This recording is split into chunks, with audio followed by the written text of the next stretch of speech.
இன்றைக்கி வந்து வாழைப்பழத்தில் குழி பணியாரம் பண்ண போகிறோம். Banana pancake.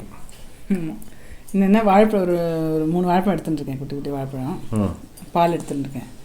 வெல்லம் வந்து எவ்வளோ ஸ்வீட் வேணுமோ அந்தளவுக்கு வெல்லம், கொஞ்சோண்டு உப்பு, கோதுமை மாவு, 3/4 டம்ளர் கோதுமை மாவு, 1/4 டம்ளர் வந்து அரிசி மாவு, எல்லாத்தையும் ஒன்றா போட்டு அரைச்சிட்டு ஒரு 1 ஹவர் இல்லை 2 ஹவர்ஸ் வச்சோன்னு வச்சுங்க வெளியில் கொஞ்சம் நல்லா சாஃப்டாக வரும். இல்லை உடனே பண்ணணும் அப்படின்னா பேக்கிங் பவுடரோ இல்லை பேக்கிங் சோடாவோ கொஞ்சோண்டு போட்டுட்டு பண்ணலாம். இது நான் என்ன பண்ண போகிறேன், அரைச்சிட்டு வச்சுருப்பேன் ஒரு 1 ஹவர் வச்சுட்டு பார்க்கலாம். இப்போ என்ன பண்ணணுன்னா மிக்சியில் என்ன பண்ணிடுவேன்னா ஃபஸ்ட்டு வாழைப்பழத்தையும் அந்த பாலும் போட்டு நல்லா அரைச்சிட்டுருவேன். கொஞ்சம் அரைச்சின்றதுக்கப்புறம் வெல்லம் எல்லாத்தையும் ஒன்றா போட்டு திருப்பி எல்லாத்தையும் மிக்சியில் போட்டுருவேன். ஈஸி மிக்சியில் எல்லாம் போட்டுன்ட்டு இந்தமாரி பதத்துக்கு எடுத்துட்டேன். இட்லி தோசை மாவு இருக்குல்லையே அந்த மாதிரி இதை அப்படியே வச்சிடணும். 1 ஹவர் இருந்தோன்னு வச்சுக்கோங்களேன், கொஞ்சம் சாஃப்டாக நல்லாயிருக்கும். இல்லை உடனே வாக்கணும் அப்படின்னா நான் சொன்னேன் இல்லையா, கொஞ்சோண்டு பேக்கிங் பவுடர் கொஞ்சோண்டு துளியோண்டு போட்டுக்கலாம். வேணா பவுடராக போட்டுப்பா, இல்லைன்னா 1 ஹவர் வச்சா போகிறோம். சும்மா அப்படியே வச்சுட்டா போகிறோம். அந்த கொஞ்சம் பரவாயில்ல லேசாக பொங்கிட்டு அந்த மாதிரி இருக்கா. அதாவது என்னன்னா பால், வாழைப்பழம், வெல்லம், கொஞ்சம் உப்பு, கோதுமை மாவு, அரிசி மாவு போட்டு எல்லாத்தையும் மிக்சியில் போட்டு நல்லா சுற்றிட்டேன். சுற்றி ஒரு 1 ஹவர் வச்சோடனே வச்சுருக்கேன். ஆமாம், இது வந்து இதில் விட்டா பேன் கேக்கு, ஆப்பம் ஆப்பம் ஆப்பம் நம்ம சொல்கிறோம். அதில் விட்டா பணியாரம், குழி பணியாரம். இட்லி தட்டில் விட்டா இட்லி. ஆமாம், இப்படியே பண்ணாங்க. நம்ம அவளுக்கு என்ன டேஸ்ட் வேணுமோ அப்படி பண்ணிக்கலாம். கொஞ்சம் எண்ணெய் விட்டுருக்கேன். எண்ணெயோட நெய் விட்டா சூப்பராக இருக்கும். நெய் வேணாம் விட்டாங்க, அதெல்லாம் இல்லை, நெய் விட்டுக்கலாம். வேணா அப்படியே விட வேண்டியதான். நான் என்னென்ன நான் வந்து உங்கள்கிட்ட ஒன்று கேட்கணும்னு நினச்சேன். நேற்று ஒரு கதை சொன்னீங்களே, பாட்டி கதை. ஆமாம், அப்படியே அழுகே வந்துட்டு.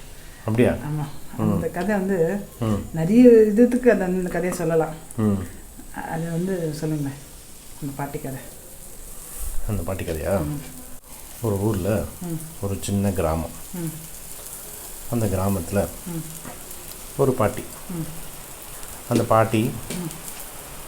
பாட்டியோட பிள்ளை வந்து அமெரிக்காவில் இருக்கான். இந்த பாட்டி மட்டும் தனியாக அந்த ஊரில் இருக்கா. இந்த பாட்டிக்கு வந்து சின்ன வயசில் ஹஸ்பண்டு குழந்தைகள்லாம் இருக்கும்போது, ஒரே ஒரு பையன்தான், அந்த பையன்லாம் இருக்கும்போது ரொம்ப விமர்சையாக ஆற்றுல கோலுகளெல்லாம் வச்சு நிறைய பேரை கூப்பிட்டு அந்த மாதிரி பழக்கம் பாட்டிக்கு. வயசாகிடுத்து, இப்போ தனியாகிட்டா, கூட யாரும் இல்லை, ஃபுல்லாக அமெரிக்காவில் இருக்கான், பாட்டி மட்டும் தனியாக இருக்கா. உடம்பும் முடியல. ஆனாலும் பாட்டிக்கு நவராத்திரியை விடுறதுக்கு மனசு இல்லை, குழுவை விடுறதுக்கு மனசு இல்லை. அந்த பொம்மைகள்லாம் வந்து பாட்டியோடைய இருந்த பொம்மைகள். பாட்டி அந்த பொம்மைகள்கிட்ட பேசுவாள், அந்த பொம்மைகளும் பாட்டிக்கிட்ட பேசும். அந்த மாதிரி சின்ன வயசுலேருந்தே கூட இருந்த பொம்மைகள், அம்மா கொடுத்த பொம்மை, பாட்டி கொடுத்த பொம்மைகள், மாமியார் கொடுத்த பொம்மைகள் எல்லாம் இருக்கும். அதெல்லாம் விடுறதுக்கு பாட்டிக்கு மனசு வரல. என்ன பண்ணுறதுன்னு யோசிச்சிருந்த சமயத்தில் ஆற்றுல வந்து ஹெல்ப் பண்ணுறதுக்காக ஒத்திட்டா. பாட்டிக்கு ஹெல்ப் பண்ணுறதுக்கு கூட மாட ஒத்தாசைக்கு அவர்கிட்ட கேட்குறான், இப்படி ஆசையாக இருக்குது பொம்மைகள்லாம், நான் எடுத்து வைக்கவா, நான் கூப்பிட்டா யாராவது வருவாளா, தாம்பூலம் வாங்கிக்கிறதுக்கு யாராவது வருவாளா அப்படின்னு மனசில் ரொம்ப நாள் இருந்த கேள்வியை அந்த அம்மாட்ட கேட்குறா பாட்டி. பாட்டி சொல்கிறான், நீங்கள் வந்து கூப்பிடுறது வந்து உங்கள் ஆசைக்கு கூப்பிடுங்க, வந்தா என்ன வராட்டா என்ன, நம்ம வந்து அம்பாவை நினச்சிட்டு அந்த கூட வந்து ஹெல்ப் பண்ணுறா சொல்கிறாளா, கூட வந்து ஹெல்ப் பண்ண அப்படி சொல்கிறாளா? சரியா இன்னும் ஆகலை நினைக்கிறேன். சரி, அப்படி ஆகும், அது கொஞ்சம் இதாக அதுக்கப்புறம் இல்லை ரொம்ப கருத்து போயிடும். ப்ரௌனாக இருந்தால் நல்லாயிருக்கும். ஓகே, ஸோ அந்த கூட இருக்க சொல்கிறேன், அம்பாவை வேண்டிக்குங்க, ஆசையாக இருந்தால் பண்ணிவிடுங்க, அதை விடாதீங்க, ஏற்கனவே பண்ணதை விடாதீங்க, மனசு கஷ்டமாக இருக்கும் அப்படின்னு அந்த அம்மா சொல்கிறான். அந்த அம்மாவுடைய பொண்ணையும் வீட்டுக்கு அனுப்புகிறான். பாட்டிக்கு மேலேருந்து பரணிலேருந்து அந்த எல்லாத்தையும் எடுக்கணும் இல்லையா, பொம்மைகள்லாம் எடுக்கிறதுக்கு ஒத்தாசைக்கு அந்த பொண்ணு வர எல்லாம் பண்ணி கொடுக்குறான். அந்த பொண்ணுகிட்டையும் சொல்கிறான், நீ வந்து 9 நாள் என் கூடவே இரு, வர்றவாளுக்கு தாம்பூலம் வெத்தலை பாக்கு கொடுக்குறதுக்கு அப்படின்னு சொல்கிறான். அந்த பொண்ணும் சரின்னு சொல்கிறது. பாட்டி இது முடிவு பண்ணிட்டு எடுத்து வைக்கணும் இல்லையா? ஆமாம். இப்போ அந்த இது ஒரு ஏடு எடுத்துட்டியா? எடுத்துட்டாமா. இந்த மாதிரி இது பாருங்க எவ்வளோ சாஃப்டாக இருக்குங்க.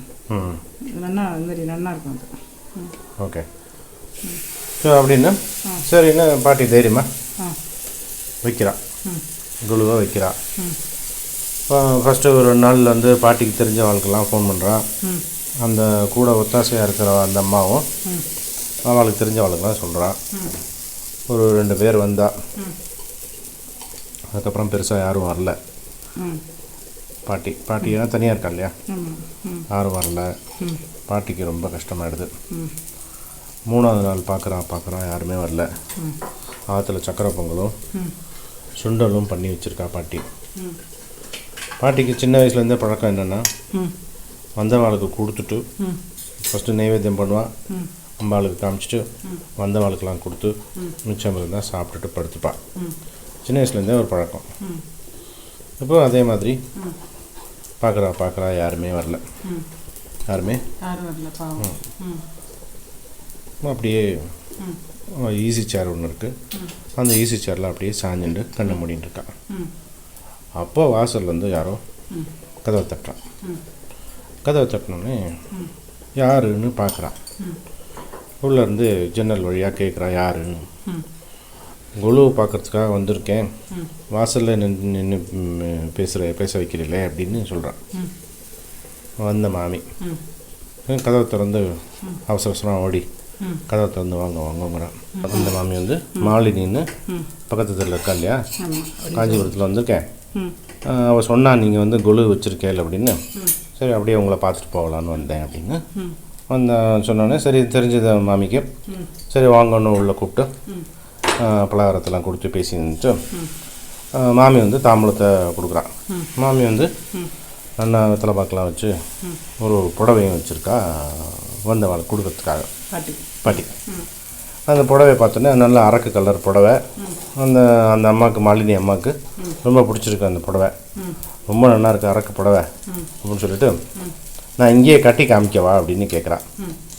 சரி கட்டி காமிங்க அப்படின்னு சொன்னோன்னே சரி ரூமுக்கு போயிட்டு இந்த புடவை கட்டி வந்து பார்க்குறா. அம்சமாக இருக்கா, நல்லா தலை நிறைய பூவும் நெற்றி நிறைய பொட்டு அரக்கு கலர் புடவையும் பார்த்தோன்னே இந்த பாட்டிக்கு ரொம்ப சந்தோஷமாயிடுது. கண்ணிலேருந்து ஜலமே வந்துடுது இந்த பாட்டிக்கு. கூப்பிட்டு இப்படி வந்து ஒரு நல்ல ஒரு பழுத்த சுமங்கலி வந்து வாங்கிட்டு போயிருக்கா இல்லையா, அதனால் பாட்டிக்கு ரொம்ப சந்தோஷமாயிடுது. சரின்னு பேசியிருந்தேன் அந்த பாட்டியை அந்த மாமியை அனுப்பிட்டு, அதுக்கு முன்னால் இந்த தாம்பூலத்தை வந்து அந்த பொண்ணு இருக்கா இல்லையா, அந்த பொண்ணு கையில் தான் கொடுக்க வைக்கிறா அந்த பாட்டி. அப்போ அந்த மாலினி அம்மா சொல்கிறா, உங்கள் கையால் வாங்கிக்கணும்னு ஆசைப்பட்றேன் அப்படின்னு. வாங்கிட்டு போனதுக்கப்புறம் அந்த பாட்டிக்கு ரொம்ப மனசு குளிர்ந்துருது. அதுக்கப்புறமா இருக்கிற சுண்டலையும் சக்கரை பொங்கலையும் சாப்பிட்டு படுத்துக்கிறான். படுத்துட்டு அடுத்த நாள் முதல் வேலையாக மாலினிக்கு ஃபோன் பண்ணுறான். ஃபோன் பண்ணி ரொம்ப தேங்க்ஸ் டி அம்மா, நானே யாருமே வரலன்னு நினச்சிட்டு இருந்தேன், கரெக்டாக அவங்க அம்மா அனுப்பிச்சேன் அப்படின்னு சொல்கிறான். அப்படிங்கும்போது மாலினி சொல்கிறா, இல்லையே மாமி அம்மா வரலையே, என் அம்மா ஊரில் தான் இருக்கா, வரவே இல்லையே அப்படிங்கிறா மாலினி. ஆமாம். இவ திரும்பி பார்க்குறா அந்த மாமி. பாட்டி அந்த குழுவை பார்க்குறா. குழு முன்னால் நடுநாயகமாக அம்பாள் அந்த பாட்டியை பார்த்து சிரிச்சுன்னு இருக்கா.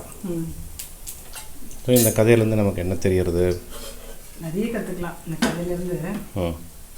நம்பிக்கை ஃபஸ்ட்டு எனக்கு தோணுது என்னென்னா, அதாவது வந்து கொலு வச்சு வச்சுட்டு அம்பாள் வந்து ஏற்றுண்டு யாரும் வரலன்னும் போது அம்பாலே வந்து வெத்தலை பாக்கு எடுத்துட்டான். இன்னொன்று நமக்கு வந்து நம்ம ராங் என்ன நினைக்கிறோன்னா, சுமுங்கிலியாக இருந்தால் தான் நம்ம வெத்தலை பாக்கு கொடுக்கணும், சுமுங்கிலிக்கு தான் வெத்தலை பாக்கு வாங்கிக்கணும், அது மாதிரிலாம் கொஞ்சம் இருக்குது. சில பேர் நினைக்கிறா அப்படி. அதெல்லாம் வந்து தப்பு. அம்பாள் வந்து எல்லாரையும் வந்து ஒரே மாதிரி எல்லாம் பொம்னாட்டியாக தான் பார்க்குறா. யார் இவா வந்து சுமுங்கிலி இல்லைன்னா பார்க்கறது இல்லை அப்படின்றது எப்படி வேணால் எடுத்துக்கலாம். வாவாளுக்கு அந்த எக்ஸ்பீரியன்ஸ் எப்படி தோணுதோ எடுத்துக்கலாம். நிஜமாவே இது வந்து கேட்கும்போது அப்படியே எனக்கு இது அழுதுட்டேன் நான். எதுக்காக எனக்கு கதை சொன்னீங்கன்னு தெரியல. உங்களுக்கு ஏதாவது ஒரு பாயிண்ட் ஆஃப் வியூ இருக்குமே சொல்லுங்கள். எனக்கு அதே பாயிண்ட் ஆஃப் வியூ தான். வந்து லேடிஸ் வந்து அந்த மாதிரி ஒரு டிஃப்ரென்ஷியேட் பண்ணுறான் நிறைய பேர் பார்த்துருக்கேன் நான். இவாள்கிட்ட தான் வாங்கிக்கணும், இவாளுக்கு தான் கொடுக்கணும், விளக்கு சில இடத்துல கொடுக்கக்கூடாது அப்படின்னு. இது இந்த மாதிரி பழக்கம்லாம் எப்படி எங்கேருந்து வந்ததுன்னு தெரியல. இந்த மாதிரி பழக்கங்கள்லாம் இருக்குது நம்ம லேடிஸ்கிட்ட. அதெல்லாம் வந்து தவிடுபொடி ஆக்கிடும் அந்த கதை. அப்படியே அம்பாள் வந்து இதில் வந்து மனுஷ ரூபேனா அப்படின்ற மாதிரி சொல்ல முடியாது. அம்பாள் வந்து மாமி வந்து மறுநாள் கேட்டதுனால நம்மளுக்கு தெரியுது. சம்டைம்ஸ் நம்ம நினச்சிட்டு இருப்போம், யாராவது வந்திருப்பா தான் அப்படின்னு நினச்சிட்டு இருப்போம். நம்ம கேட்டிருக்க மாட்டோம். பெருமாளே அந்த அம்பாலே வந்திருப்பா. அது வந்து இந்த காலத்தில் கலியுகத்தில் நடக்கிறது உண்மைதான். இது வந்து இதுவும் வந்து விஜய் ஸ்டோரியே இல்லை, நிஜ கதை தான். பக்தி, நம்பிக்கை ரொம்ப முக்கியம். அதுதான் முக்கியம். பூஜை பண்ணுறோம் அப்படின்னா அதுக்கு வந்து ஒரு நம்பிக்கை இருக்கணும். கரெக்ட் இல்லையா? பூஜை வந்து இதுக்கு நடக்கணும் அப்படின்னு நம்பிக்கை இருக்கணும். அதே மாதிரி தாம்பூலத்தை பற்றி நம்ம பேசினோமே, தாம்பூலம் அப்படிங்கிறது வந்து நம்ம யாருக்கு கொடுக்குறோமோ அவள் நன்னா இருக்கணும், நம்மளை மாதிரியோ இல்லை நம்மளை விடவோ ஜாஸ்தியாக இருக்கணும், அவள் நல்லா இருக்கணும் அப்படின்னு நினச்சி கொடுக்குற. அதனால தான் வெத்தலைன்னு கொடுக்குறோம். வெத்தலை வந்து சத்தியத்தோட சொரூபம் வெத்தலை. ஸோ நான் வந்து தாம்பூலத்தோட அர்த்தத்தை வந்து நான் கொடுக்கும்போது என் மனசும் சுத்தமாக தான் கொடுக்குறேன் அப்படின்னு நம்பிக்கையோடு கொடுக்கணும். ஸோ பக்திங்கிறது நம்பிக்கை சார்ந்த விஷயம். இந்த பாட்டி கதை வந்து ரொம்ப உருக்கமாக இருந்தது. ஆயிடுச்சு கதைக்காக எல்லாத்தையும் எடுத்துட்டேன். இதுக்கு தொட்டுக்கு வந்து தேங்காய் சட்னியா? தேங்காய் சட்னி பண்ணலாம், நீங்கள் சாப்பிட்டு பாருங்களேன். அப்படியே நல்லாயிருக்கும். அப்படியே சாப்பிட்றலாம். அப்படியே சாப்பிட்றலாம். வேணாலும் பண்ணுறேன், ஒன்றும் பிரச்சனை இல்லை. இது பண்ண சாஃப்டாக இருக்குது பாருங்க. அது நீங்கள் சாப்பிட்டு பார்க்குறீங்களா? ஒன்று எடுத்து போகிறேன்.